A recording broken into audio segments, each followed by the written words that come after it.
சீலமாய் வாழ சீரருள் புரியும் ஞாலம் புகழும் ஞாயிறே போற்றி. சூர்யா போற்றி சுதந்திரா போற்றி, வீர்யா போற்றி வினைகள் களைவாய். அனைவருக்கும் வணக்கம். சக்தியும் நானும் இன்றைக்கி சண்டே விலாக் தான் பார்க்க போகிறீங்க. Morning vlog. சண்டே இல்லையா, அதனால் காலையிலே ரொம்ப ரெஸ்ட் எடுத்தாச்சு போல். நாங்கள் எழுந்தது லேட்டு. அதுக்கப்புறமா சரி என் பையன் பன்னீர் கிரேவி பண்ணுமா அப்படின்னு சொன்னான். சரி, அதனால் முதல்ல பன்னீர் க்யூப்ஸை வந்து கொஞ்சம் சாட்டே பண்ணிக்கலாம். ஒன்றும் இல்லை, ஆயில் போட்டு நம்ம சாதாரண வீட்டு மிளகாத்தூள், உப்பு, கொஞ்சம் எண்ணெயில் போட்டுட்டு நம்ம பீஸ் பண்ணி வச்சுருக்க இந்த பன்னீரை வந்து அப்படியே கொஞ்சம் இது பண்ணி எடுத்துக்கலாம். அது மட்டும் சைடில் இருக்கட்டும். இப்போ வந்து பன்னீர் கிரேவிக்கு ரெடி பண்ணலாம். அம்மா ஏன் அழுகுற? வெங்காயம் கட் பண்ணுறலடா, அதனால் அழுகுறேன்டா. உனக்கு ஒரு விஷயம் தெரியுமா? சின்ன வயசில் ஒரு ஸ்டோரி சொல்லுவாங்க தெரியுமா, வெஜிடபிள்ஸை பற்றி. தெரியுமா உனக்கு?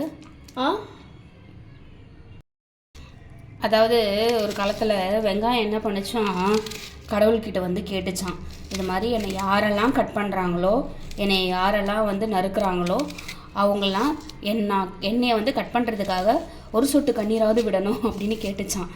அதனால தான் நம்ம இப்போ வரைக்குமோ வெங்காயம் கட் பண்ணுற போது அழுகுறோமாண்டா இப்படின்னு சின்ன வயசில் எனக்கு சொன்னாங்கடா.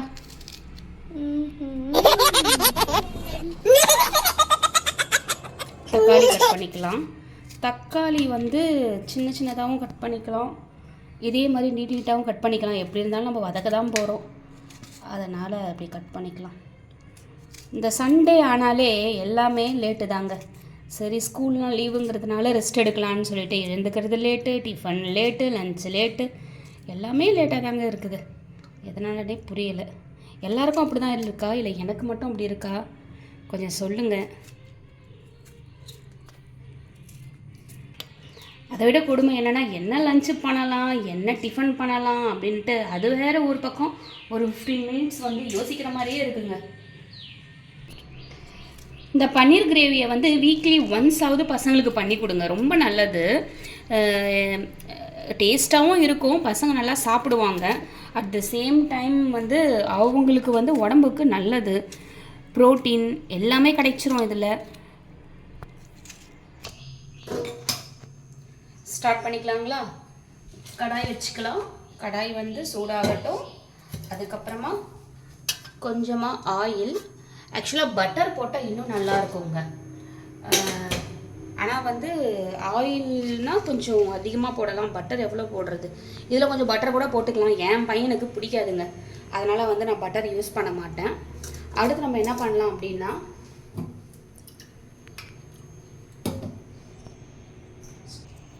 பட்டை ஒரு 2-3 போட்டுக்கலாம். இது ஒல்லியாக தான் இருக்குது, அதனால தான் நான் இவ்வளோ போட்டிருக்கேன். தடிசாக இருக்கிறதுனா ஒரு சின்ன துண்டு இவ்வளோ போட்டால் கூட போதும். 2 ஏலக்காய் மட்டும் போட்டுக்கலாம். கிராம்பு வந்து இப்போ போடக்கூடாது, ஏன்னா கிராம்பு போட்டுட்டு அரைக்கக்கூடாது, அரைச்சா அது வந்து ஃப்ளேவரே மாறிடும், அதனால் அது வேண்டாம். இது கொஞ்சம் இது ஆகட்டும். அதுக்கப்புறமா நம்ம என்ன பண்ணிக்கலாம்னா, கட் பண்ணி வச்சுருக்க இஞ்சி பூண்டு, கட் பண்ணல, இஞ்சி மட்டும் கட் பண்ணியிருக்கேன். பூண்டு வந்து அப்படியே முழுசாக வச்சுருக்கேன், அதையும் போட்டுடலாம். போட்டுட்டு கொஞ்சம் சாப்பிட பண்ணிக்கலாம்.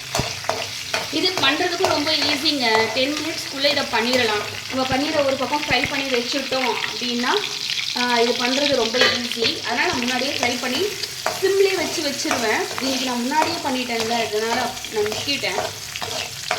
இது கொஞ்சம் இதுவாகட்டும்.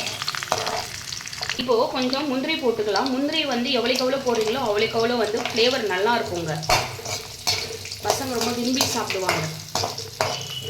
முந்திரி கொஞ்சம் ப்ரௌன் ஆகட்டும்,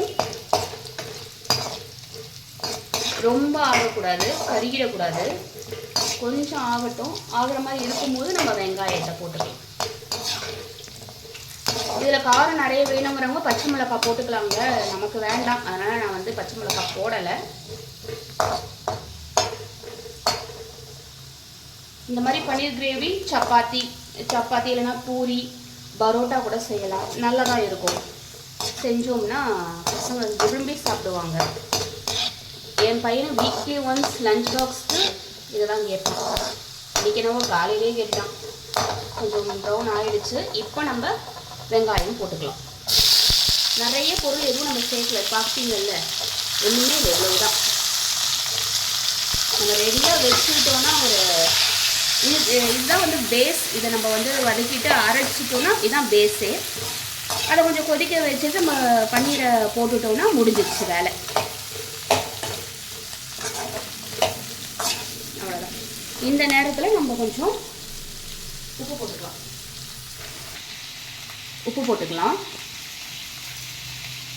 கல் உப்பு தாங்க நான் யூஸ் பண்ணுவேன். கல் உப்பு வந்து ரொம்ப நல்லது. அயோடைஸ்டு தான். இப்போ உப்பு எல்லாமே அயோடைஸ்டு தான் இருக்குது. ஆனால் கல் உப்பு வந்து ரொம்பவே நல்லது. இன்னொரு டிப்ஸ் தரேன். இது நான் வந்து உங்களுக்கு ஏற்கனவே சொல்லணும்னு நினச்சேன்.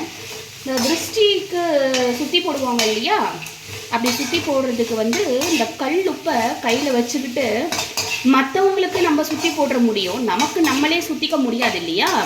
அதுக்கு ஒரு நல்ல வழி வந்து இந்த கல்லுப்பு தாங்க. இந்த கல்லுப்பை நம்ம என்ன பண்ணலான்னா, பெண்கள் மோஸ்ட்லி வீடுகளில் பெண்கள் தான் சுற்றி போடுவீங்க இல்லையா, உங்கள் கையில் எடுத்துக்கோங்க, வலது கையில் ஒரு பிடி கல்லுப்பு எடுத்துக்கோங்க. உங்களை சுற்றிக்கோங்க, தலையை ஆன்டி கிளாக்வைஸ் ஒரு 3 தடவை சுற்றிட்டு தலையிலேருந்து கீழே வரைக்கும் கையை இறக்குங்க.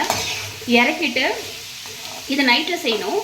கொண்டு போயிட்டு பாத்ரூம் சைடோ இல்லை வீட்டு வெளியிலையோ ஒரு பக்கெட்டில் ஏதாவது ஒரு பாத்திரத்தில் தண்ணியை பிடிச்சி அந்த தண்ணியை நீங்கள் கையில் வந்து சுற்றி வச்சுருக்கீங்களா உப்பு, அதை கரைச்சிருங்க. கரைச்சிட்டு ஒரு ஓரமாக வச்சுருங்க. அது கை கால் இனிமேல் படக்கூடாது, அந்த மாதிரி வச்சுருங்க. அதுக்கப்புறம் அதுக்கு அடுத்த நாள் நீங்கள் எழுந்து பெருக்கிற வேலைலாம் செய்வீங்க இல்லையா, அதுக்கு முன்னாடி போயிட்டு அந்த தண்ணி எடுத்துகிட்டு போயிட்டு செடி இருக்கிற இடம், செடி மரம் ஏதாவது இருக்கிற இடத்துல கால் படாமல் ஊற்றி விட்டுருங்க. ஊற்றிட்டு அந்த பக்கெட்டையும் கழுவி அதே இடத்துல ஊற்றிட்டு உங்கள் கை கால்கள்லாம் கழுவிக்கிட்டு மற்றபடி மற்ற வேலையை பாருங்கள். இது நல்லா வந்து உங்களுக்கு வந்து பலன் தரும். இது குடும்ப தலைவிகளுக்காகவே வந்து கண்டுபிடிச்ச மாதிரி இருக்கும். ஆக்சுவலாக அது நம்ம முன்னோர்கள் சொன்னது தான். நல்ல பலன் தரும், செஞ்சு பாருங்கள். நம்மளுக்கு உடம்பு வலிக்குது, கை கால் வலிக்கிற மாதிரி இருக்குது, தலை வலிக்கிற மாதிரி இருக்குது அப்படின்னா நமக்கே தெரியும். சாதாரணமாக இருக்கிறதுக்கும் கொஞ்சம் திருஷ்டி இருக்கிறதுக்கும் எதுவாக இருந்தாலும் நீங்கள் அப்படி செஞ்சீங்கன்னா அது கொஞ்சம் கேட்கும். கொஞ்சோண்டு மஞ்சத்தூள் போட்டுக்கலாம்.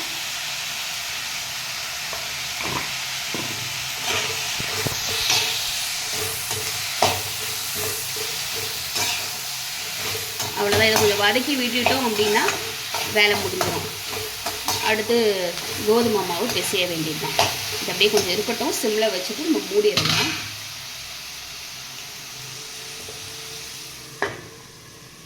கொத்தமல்லி கொஞ்சம் போட்டுக்கலாம். இது ஒரு கொஞ்சம் டேஸ்ட்டை வந்து என்ஹான்ஸ் பண்ணும். அப்படியே சைடில் ரொட்டி மாவு பிசைஞ்சு வச்சுக்கலாம். அது கொஞ்சம் ஊறினா தான் நல்லா இருக்கும். கொஞ்சம் உப்பு போட்டுக்கலாம். இதில் வந்து தூள் உப்பு, கல் உப்பு போட்டால் கரையாதுங்க, அதனால் தூள் உப்பு போட்டுக்கலாம். தண்ணி கொஞ்சம் கொஞ்சமாக விட்டு பிசைஞ்சிக்கலாம். மீன்வைல் நான் வந்து ஸ்டவ் ஆஃப் பண்ணிட்டேன். அது கொஞ்சம் ஆறட்டும். ஆறுனா தான் அரைக்க முடியும். அதனால்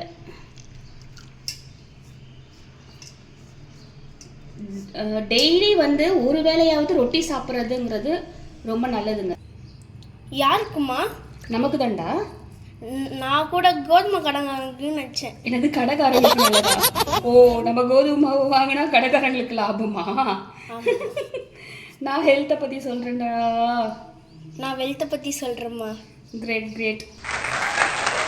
சாதாரணமாக நம்ம வந்து வீடுகளில் நம்ம வேலை பண்ணும்போது, ஏதாவது இந்த மாதிரி கிச்சன் வேலை பண்ணும்போதோ அந்த நேரத்தில் வந்து நம்ம ஏதாவது சாமி பாட்டு போட்டு விட்டோம், கந்த சஷ்டி கவசமோ வேல்மாரலோ போட்டு விட்டுட்டோம் அப்படின்னா நமக்கு வந்து ஒரு நல்ல வைபாக இருக்கும் வேலையோட. அப்போ வேலையும் வந்து சீக்கிரம் முடியும். நானும் பாட்டு போட்டிருக்கேன், பட் வால்யூம் வந்து குறைச்சி வச்சுருக்கேன். இப்போ நம்ம பிசைஞ்சிட்டோமா, இது கூட வந்து கொஞ்சம் கடைசியாக இந்த மாதிரி பிசைஞ்சதுக்கு அப்புறமா நம்ம கொஞ்சம் எண்ணெய் ஊற்றிக்கணும். என்னம்மா? குக்கிங் ஆயில்ரா. எண்ணெய் குக்கிங் ஆயில் போதுமா? எண்ணெய் இல்லை, ஆயில். ஓகே. இப்போ கடைசியாக வந்து நம்ம எண்ணெயை ஊற்றி பிசையும் போது அதில் வந்து எங்கெல்லாம் ஒட்டி இருக்கோ அந்த மாவுலாம் கூட இது கூட சேர்ந்து ஒட்டிக்கும், நல்லா சாஃப்டாகிடும். இது மாதிரி பிசைஞ்சிட்டு உடனே நம்ம ரொட்டி சுடக்கூடாது. இது நிறைய பேருக்கு தெரியும், தெரியாதவங்களுக்கு இந்த டிப்ஸ் கொஞ்சம் பயனுள்ளதாக இருக்குங்கிறதுக்காக நான் சொல்கிறேன். இது நம்ம அப்படியே ஊற வச்சிடணும். இது வந்து இதுக்கப்புறம் 1/2 hour இல்லைனா 1 மணி நேரம், எவ்வளோக்கு ஊறுதோ அவ்வளோக்கு வந்து ரொட்டி சாஃப்டாக வரும். நான் உங்களுக்கு சுட்டு காமிக்கிறேன். சாஃப்டாக வரும். பார்த்தீங்களா எவ்வளோ சாஃப்டாக இருக்குது பாருங்கள். நம்ம அப்படி கையை வச்சு அப்படி போகணும், அந்தளவுக்கு சாஃப்டாக இருக்கணும். நம்ம முதலையே எண்ணெய் ஊற்றிட்டோம். சில பேர்லாம் வந்து பெசியும் போது எண்ணெய் ஊற்றிடுவாங்க. பெசையும் போது எண்ணெய் ஊற்றணும் அப்படின்னா இந்த அளவுக்கு வந்து அது அந்த சாஃப்ட்னஸை கொடுக்காது. இப்படி செஞ்சு பாருங்கள், இது வந்து நல்லாயிருக்கும். அதே மாதிரி ஆயில் நம்ம யூஸ் பண்ணிவிட்டு பேக்கெட் இருக்கும் இல்லையா, அந்த ஆயில் பேக்கெட்டில் கொஞ்சம் ஆயில் ஒட்டி இருக்கும் இல்லைங்களா, அதை நம்ம தூரம் போடாமல் அதுக்குள்ளே இந்த மாவை வந்து உள்ளே வச்சுட்டு கவர் பண்ணி வச்சுட்டோம் அப்படின்னா அது இன்னும் சாஃப்டாக இருக்குங்க. இருங்க, இப்போ காலையில் நான் வந்து எண்ணெய் வந்து கவர் பிரித்து ஊற்றுறேன். இந்த கவரில் வந்து ஆயில் இருக்கும், ஒட்டி இருக்கும் இல்லைங்களா. இப்போ நம்ம என்ன பண்ணணும்னா இந்த மாவு எடுத்து இது கூட போட்டுட்டு இதை மடித்து இப்படி வச்சுட்டோம் அப்படின்னா இது அப்படியே வந்து அந்த ஆயிலோடு சேர்ந்து ஊறும், சாஃப்டாக இருக்கும். இது மாதிரி நீங்கள் செய்யலாம். இப்போ நான் பிரித்து ஊற்றுறதுனால நான் இப்போ இதை எடுத்துட்டேன். ஒருவேளை நீங்கள் ஈவினிங் நைட்டில் தான் செய்ய போகிறீங்கன்ற பட்சத்தில் இந்த கவரை தூக்கி ஃப்ரிட்ஜில் வச்சுருங்க. வச்சுட்டு அதுக்கப்புறம் அதில் வந்து நீங்கள் அந்த மாவை வந்து போட்டுக்கோங்க. ஒரு கவரை வந்து நீங்கள் 1 முறை 2 முறை அவ்வளோதான் யூஸ் பண்ணணும். 1 நாள் அவ்வளோதான், 1 நாள் 2 நாள் அவ்வளோதான். அதுக்கு மேலே யூஸ் பண்ணிகிட்டு இருக்காதீங்க. அம்மா இப்போ கவர் என்ன பண்ணுறது? கவர் இல்லைன்னா ஒரு நல்ல காட்டன், சுத்தமான காட்டன் துணியில் கொஞ்சம் ஈரப்படுத்திட்டு, தண்ணி இருக்கக்கூடாது, ஈரப்படுத்திட்டு அந்த மாவு மேலே நம்ம போட்டு வச்சிட்டோம்னாலும் அது சாஃப்டாக தான் இருக்கும். ஆயில் சேர்த்துருக்கும், அதனால் வந்து அந்த தண்ணியில் அது வந்து கரையிறதோ ஒட்டுறதோ செய்யாது. பட் அது சாஃப்ட்னஸ் நல்லாவே இருக்கும். இப்போ கொஞ்சம் ஆறிடுச்சு, நம்ம இதை வந்து மிக்சியில் போட்டு பேஸ்ட் ஆக்கிக்கலாம்.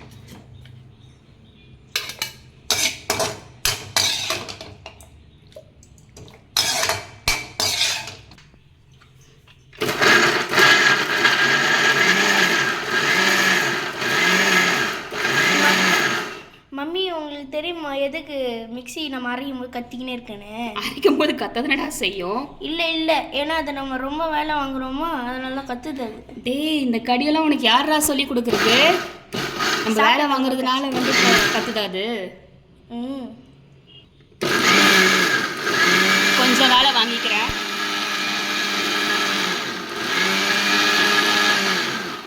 இது சாதாரணமாக உண்மையாகவே அம்மி அதெல்லாம் அரைச்சோன்னா இன்னும் ஃப்ளேவர் நல்லா இருக்குங்க. கொஞ்சம் தண்ணி ஊற்றி அரைச்சிக்கலாம். நம்மளுக்கு நல்லா பேஸ்ட் ஆகணும். இப்போ இது வரைக்கும் நம்ம காரம் எதுவும் போடலை. ஸோ வந்து திரும்ப நம்ம குக் பண்ணும்போது தான் காரம் போட போகிறோம்.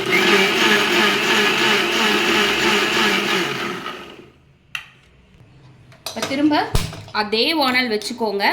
ஆனால் இந்த தடவை வைக்கும் போது எடுத்த உடனே வந்து ஹை ஃப்ளேமில் வைக்காமல் சிம்மில் வைங்க. ஏன்னா அக்கம் பக்கத்துலலாம் சுத்தமாக எண்ணெய் இதெல்லாம் இருக்குது, மசாலா இருக்கிறதுனால கண்டிப்பாக தீயும். இது வந்து ஃப்ளேவரை மாற்றிடும்.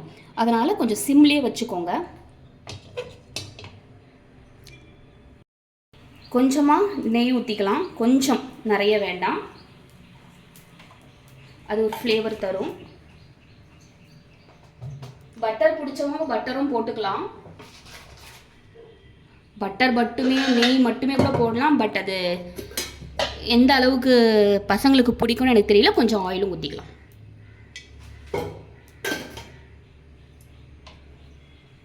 இப்போ இந்த எண்ணெய் சூடாகட்டும். ரொம்ப சூடாக வேணாம், கொஞ்சம் சூடாகட்டும். சூடானதுமே நம்ம சில்லி பவுடர் போடணும். காஷ்மீரி சில்லி பவுடர் போட்டோன்னா அந்த கலர் வந்து கொடுக்கும், குழந்தைங்களுக்கு அது ரொம்பவே பிடிக்கும். கரம் மசாலா அவ்வளோதான், போதும். தீயக்கூடாது. இந்த மாதிரி நுரைச்சி வரும் இல்லையா, இந்த மாதிரி நேரத்தில் நம்ம என்ன பண்ணணும் அப்படின்னா நம்ம அரைச்சி வச்சுருக்க இந்த விழுதை எடுத்து ஊற்றிக்கலாம். அம்மா என்ன ஒரு டவுட்டுமா? என்னப்பா? ஏமா இந்த ஜார் மூடலாம் கீழே ஒரு ஓட்டை கொடுத்துருக்காங்க? ஓ இதுவா?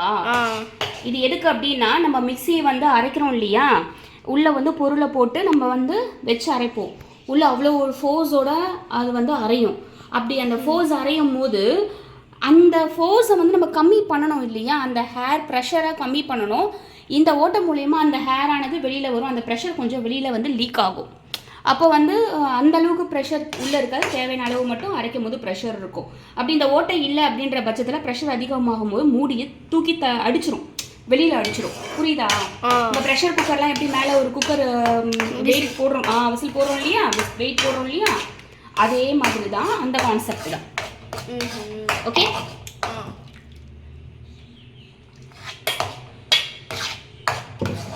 இப்போல்லாம் அப்படி ஓட்டை கொடுத்தா கூட அது வெளியே தூக்கி அடிக்கிற அளவு தாண்டா இருக்கு. மிஷின் ப்ராசஸர் ரொம்ப பெருசு. அம்மா இந்த பன்னீர் செய்கிறதுலாம் ரொம்ப ஈஸி போலையம்மா? ஆமாண்டா, ஈஸி தான். பட் இந்த ப்ரிப்பரேஷன், ப்ரிப்பரேஷன் மட்டும்தான் கொஞ்சம் வேலை இருக்கும். வெங்காயம் நறுக்கிறது, தக்காளி நறுக்கிறது, பூண்டு உரிக்கிறது. நீ தான் பூண்டு உரிக்கவே மாட்டியே, எனக்கு ஹெல்ப் பண்ணவே மாட்டியே. பூண்டு உரிக்கிறதுனாலே உனக்கு கஷ்டம். இல்லை, சின்ன வயசில் எனக்கும் அது கஷ்டம்தான். அது ஏன்னு தெரியலங்க, பசங்கள்லாம் அந்த பூண்டு உரிக்க சொல்லி ஹெல்ப் கேட்டால் என்ன வேணால் கேளுங்க, நான் பண்ணுறேன், இந்த பூண்டு மட்டும் உரிக்க மாட்டேங்கிறாங்க. ஆக்சுவலாக சின்ன வயசுல நானும் அப்படி தான் பண்ணுவேன், ஒரு பூண்டை உரிக்கிறதுக்கே 1/2 hour ஆக்குவேன். இப்போ தான் நம்மளுக்கு பழகணும் இல்லைங்களா? அவ்வளோதான், அந்த ப்ரிப்பரேஷன் பண்ணுற வேலைங்க மட்டும்தான் இருக்கும். மற்றபடி தாளிச்சோமா அரைச்சோமா ஊற்றுனோமான்ட்டு வேலை டக்குன்னு முடிச்சிடுவோங்க. இப்போ இந்த கொதிக்க ஸ்டார்ட் ஆகிடுச்சு இல்லைங்களா? இந்த கொதிக்க ஸ்டார்ட் ஆகும்போது நம்ம இந்த பன்னீர்லாம் எடுத்து போட்டுடலாம். நம்ம ஆல்ரெடி சாட்டே பண்ணி வச்சுருக்கோம் இல்லையா, இந்த பன்னீர் எடுத்து போட்டுடலாம். உப்பு மிளகாத்தூள் வந்து கொஞ்சம் பார்த்து போட்டுக்கோங்க, ஏன்னா இதுலேயும் நம்ம போட்டிருக்கிறதுனால அதிகமாகிடும். இந்த நேரத்தில் நீங்கள் செக் பண்ணிக்கோங்க. அவ்வளோதான், முடிஞ்சிருச்சு. கொஞ்சம் சிம்மில் வச்சுட்டு நம்ம இதை மூடிடலாம். இதில் வந்து கொத்தமல்லி போட்டோம் அப்படின்னா இன்னும் நல்லாயிருக்கும். நம்ம ஏற்கனவே கொத்தமல்லி போட்டிருக்கோம், இப்பயும் கொத்தமல்லி போடலாம். இப்போ போட்டோன்னே அதோட எசன்ஸ் கொஞ்சம் தான் இறங்கும். பட் அப்போ போடும்போது அதோட ஃப்ளேவரே நல்லா இறங்கிடும், நல்லாயிருக்கும் அந்த ஃப்ளேவர். சார் உப்பு இருக்கான்னு பாருங்கள் சார். என்ன முகம் ஒரு கோணலாக போகுது, நல்லா இருக்கா நல்லா இல்லையா? உண்மையாக சொல்லு, நல்லா இருக்கா? தேங்க்யூ. என்னது நீ சரி, இது எப்பயும் நல்லா தானே இருக்கும். நீ சொல்கிறதுக்கு முன்னாடி நான் ஆஃப் பண்ணிட்டேன்டா, அதான் திரும்ப சொல்ல சொன்னேன். தேங்க்ஸ்டா. உடனே என் பையன் ப்ரெட்டு கொஞ்சம் டோஸ்ட் பண்ணி கொடுமா அப்படின்னு கேட்டான். சரி, தோசைகள் வச்சுட்டு அதில் கொஞ்சமாக கீ, என் பையனுக்கு வந்து கீ போட்டு பண்ணுறது ரொம்ப பிடிக்கும். இது வீட் பிரெட் தான். சிம்மில் வச்சுக்கலாம்.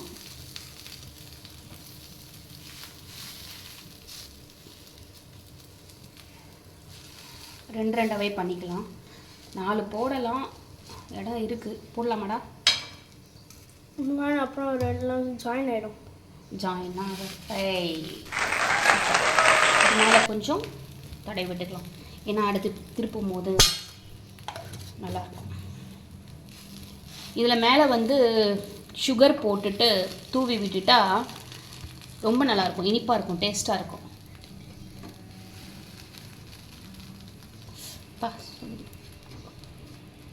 சுட்டுக்கினியாம்மா? அதெல்லாம் பழக்கம்டா. இந்த வீரத்தழும்புகள்லாம் கிச்சனில் வந்து எங்களுக்கெல்லாம் கிடைக்கலன்னா நீங்கள் எப்பட்றா சாப்பிட்றது? கரெக்ட் தானேங்க? கமெண்ட்ல சொல்கிறீங்க. நீ தேறிட்டடா. நல்லா இருக்குங்க. வீட் பிரெட் வந்து நல்லது. நார்மல் பிரெட்டுக்கு வீட் பிரெட்டுங்கிறது நம்ம சாப்பிடலாம், பசங்களுக்கு கொடுக்கலாம். என்னம்மா இப்போ சமையலா? எஸ், தோசை சுட்டாச்சு, நீ கேட்ட மாதிரி பெட் ரோஸ்ட் பண்ணியாச்சு. பன்னீர் பட்டர் மசாலாலேருந்து கொஞ்சம் டேஸ்ட்டுக்கு பொடி இருக்கு, புதினா சட்னி ரெடி. ஓகேவா? தாம் தூண்டு பண்ணுற மாதிரி தான் காலேருந்து பண்ணிட்டு இருந்தேன், ஆனால் இவ்வளோ தாண்டா என்னால் பண்ண முடிஞ்சது. பரவாயில்லையா? ரெஸ்ட்டு. ஓகே, பாய். உங்கள் வீட்டில் என்ன பிரேக்ஃபாஸ்ட்னு கமெண்ட் பண்ணுங்கள். பாய்.